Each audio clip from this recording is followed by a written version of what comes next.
Welcome everyone to the House of More Politics. African American voters. There's been a lot of people coming out saying, hey, Donald Trump is telling the truth.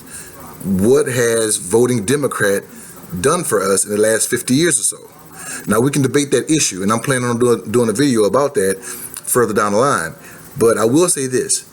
Latino voters who thought that Donald Trump was going to be a different kind of candidate, that he was finally coming around to changing his stance, or at least softening his stance on illegal immigration, will get screwed. And I'm going to show you why in this video. Jacob Monty, one of Donald Trump's national Hispanic advisors, was on MSNBC the other day telling everybody that he resigned his post and he would no longer be supporting Donald Trump. Our GOP candidate is not a GOP adherent. He doesn't adhere to GOP principles? How so? He appeared to be ready to announce a pro-business, compassionate Republican solution to the immigration problem. And boy, we listened attentively, and we were hoping for some glimmer of the Donald Trump that we met with a week and a half ago, but it never came. Okay, you have got to really break this down for me. What are you saying? What did the National Hispanic Advisory Board, what did they believe in? What did they tell Trump?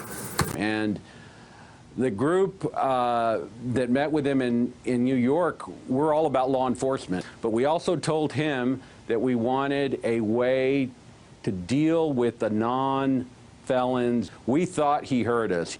But for him to turn and just disregard everything we talked about a week and a half ago and just recite the talking points from FAIR and Numbers USA, that was disappointing. So after I heard that, there was no way I could continue to be part of a prop apparatus for Mr. Trump. So I resigned.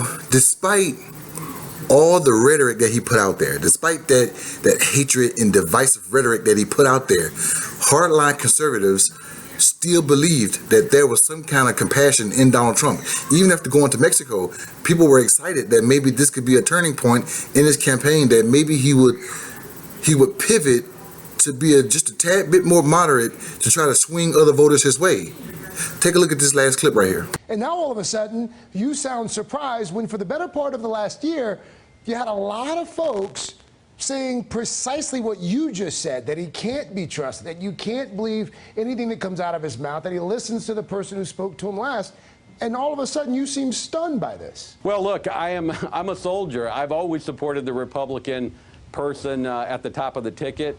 And I tried to look and see if there was maybe a real Republican there.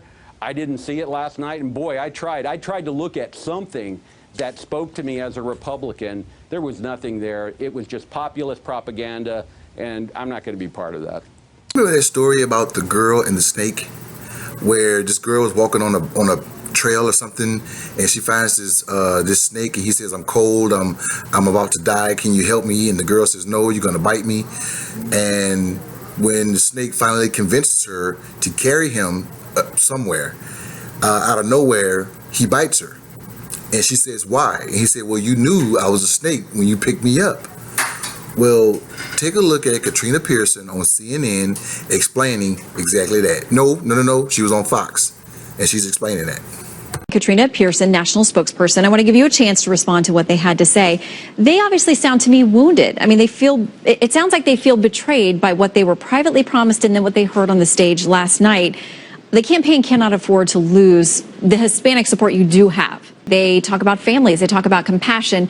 They thought they were going to hear more of that. And for them to now withdraw their support when they had publicly been out there for Mr. Trump and say, this is hurting people that I care about and that look up to me as an Hispanic leader, and now I just have to jump off the wagon. So how do you respond? Well, look, Mr. Trump has these meetings and he listens to everyone, and it's very important for him to have that input. That doesn't necessarily mean they're making policy in these meetings. What she's saying is African American voters, because he's going to do a speech very soon in a black church. So what he's saying is he's going to listen to you. They're going to put out compassion and say that, oh, we're listening. But his stance is not going to change.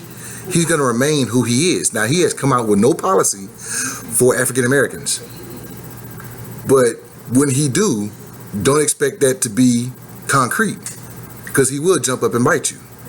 This was Mr. Trump's policies from the very beginning. Oh, shut up, silly woman, said the reptile with a grin. You knew damn well I was a snake before you took me in. And it's truly unfortunate in American politics today that we have to remind people that the goal of the United States president is to do what's right for the American people. And that's exactly what he's doing. Where this is a Paul Revere moment here again in America. Danger is coming. Things are really out of control with immigration. You see that? Undocumented workers, you are a danger. You are a danger. And I would say this to African American voters. Now, there is a problem in the African American community. Whether or not Hillary Clinton or Donald Trump can solve those problems, who's to say? But I will tell you this, who's ever in office, we as an African American voter bloc, we as an African American community, we have got to hold that person accountable and make sure that they're looking out for our interests, and making sure that those interests coincide with America as a whole. And that's no different than the Hispanic voter. So until the next video, guys. Oh, first of all, is that guy who he says he is? Or will he bite you? Peace.